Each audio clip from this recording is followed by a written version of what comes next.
ડાંગર, ગામ રાવકી. જય ભારત જય સંવિધાન સાથે જણાવવાનું કે ગામ રાવકી એ અમને નોટિસ મારેલી છે આંબેડકર ભવન પાડવાની. આ ગામમાં અમારા બાપ દાદા વખતનું અમારું ખેતર હતું 4 એકર. 4 એકર ખેતરમાં એ સમયે દાદાએ જગ્યા વેચી અભાણ હતા, એને ખબર નહોતી. કઈ સાલથી તમારું ખેતર હતું? અમારે 1959 માં અમને મળેલી હતી જગ્યા. કેવી રીતે મળી હતી? સરકાર દ્વારા સાથણીમાં 4 એકર. એ જગ્યા દાદાએ 95 માં વેચેલી, કોઈને પૂછ્યા વગર, કે કાંઈ ખબર નહીં એવી. એ જગ્યા 4 એકરમાંથી રોડ 30નો રોડ નીકળો એટલે જગ્યા વધી 3 એકર ને 17 ગુંઠા. હવે આ લોકોએ તંત્રએ એવું કર્યું કે 2 બાજુ 1 એકર ને 17 ગુંઠા આ બાજુ, 2 એકર આ બાજુ, અને સરકારને મળી અને કંઈક મોટા વહીવટ કરી અને 4 એકર આ બાજુ દર્શાવી દીધી એક સાઈડ. ક્યારે દર્શાવી? એ લોકોએ 2001 માં. બરાબર.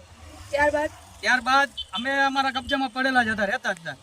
દાદા એને દીકરી સાથે રહેતા. અમારી ઉંમર નાની હતી અને એ નાનું મોટું બાબા સાહેબનું ભવન બનાવી, પણ અમને જ્યાં તે સમયે જે પાર્ટીએ લીધેલી કોઈ ખાલી કરવાનું ન કીધેલું. અમે અમારી જગ્યા ઉપર જ પડેલા હતા. કેટલા દસ્તાવેજ થયા છે? 5 દસ્તાવેજ થઈ ગયા. 5 માંથી એકેય પાર્ટી આવી જ નથી. એકેય પાર્ટી આવી જ નથી. એકેય પાર્ટી એમ નથી કીધું તમે અહીંથી ઊભા થઈ જાવ કે અહીંથી નીકળી જાવ. તમને ખબર છે કે નહીં 5 દસ્તાવેજ થયા છે? હા, 5 દસ્તાવેજ થી કે અમને ખબર છે. 5 પાર્ટીના દસ્તાવેજ થી મારી નકલુથી મારી બધી અમારી પાસે છે. જ્યારે વેચાણ થયું અને 5 દસ્તાવેજ થયા ઈ તમને ખબર છે? ના, અત્યારે નથી ખબર. અત્યારે નોટિસ આવી, એ લોકોએ શું કીધું આપણે? આપણે એમ કીધું કે તમે અહીંયા ગેરકાયદેસર છો અને તમે એને તમારા અહીંથી તમારું ભવન ઉપાડી લ્યો અને ટેચ્યુ ઉપાડી લ્યો.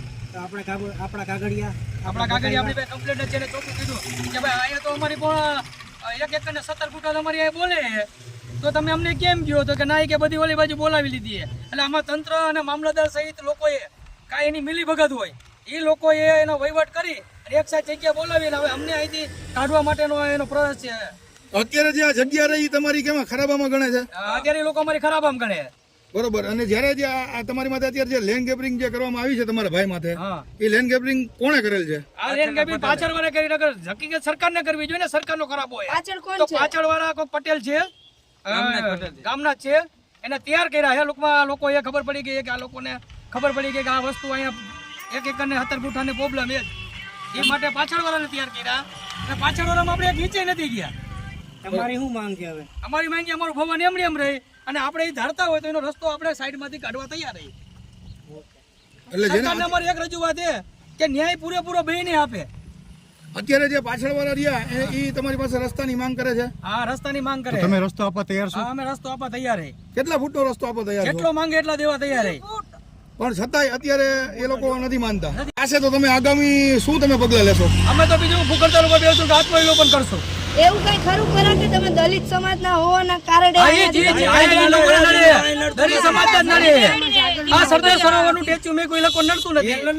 મેન રોડ ઉપર જ મેં અમારું અંદર છે, અમારા બાપ દાદાની માલિકીની જગ્યા ઉપર છે, તો એ લોકો નડે. તમે જે આ તમારું બુદ્ધ વિહાર બનાવ્યું છે એમાં તમે કોઈ પ્રસંગ કે એવું કઈ કરો છો?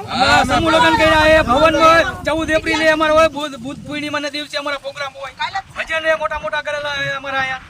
તો આ તમને કાલની નોટિસ આપવામાં આવી, તો પરમની તમારી બુદ્ધ પૂર્ણિમા છે, તો શું તે બુદ્ધ પૂર્ણિમાને ધ્યાનમાં રાખીને તંત્રએ કર્યું છે. તો હવે એ બુદ્ધ પૂર્ણિમા આપણે મનાવવા માટે આપ શું કરશો? અમારો કાર્યક્રમ તો અમે ચાલુ રાખી જ છે.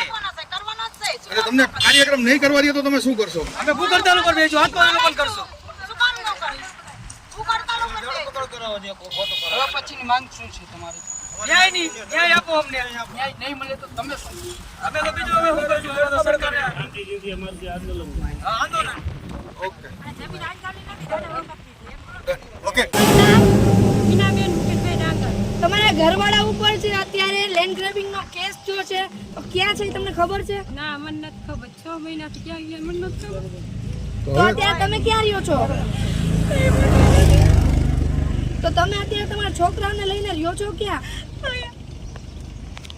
મને ખાલી કરાવવા આવે. તમારી માંગ શું છે આના પછીની? ન્યાય આપે. તો તમારા ઘરવાળા પૈકી કોઈ ફોન ઉપર ચર્ચા નથી થતી? તમારી પાસે રહેવાનો આશરો અત્યારે કયો છે? આજ છે અત્યારે જે જગ્યાએ રહ્યો છો એ, તો અત્યારે એ પણ અત્યારે સરકાર છીનવવા માંગે છે. તો હવે તમે શું કરશો? અમારે ન્યાય આપો અમને આમાં. હવે તમારું જે કાલે પાડવાની એક તમને નોટિસ આપી છે તો તમે એને ઉપર તમે શું કરશો? હવે કાલ પાડશે તો તમે શું કરશો? હું કરતા અમારા એકલા અમારા છોકરા લઈને ક્યાં જવું અમારે? છોકરા લઈને ક્યાં જવું? અમારે ભરણ પોષણ બધું અમારે કેનું તો કેવું? તમને અત્યારે એવું લાગી રહ્યું છે કે તંત્ર તમારી ઉપર ગેરકાયદેસર જે વસ્તુ કરે છે એ ગેરકાયદેસર છે?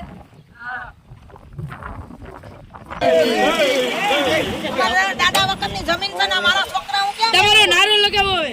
હાલો બોલ દે.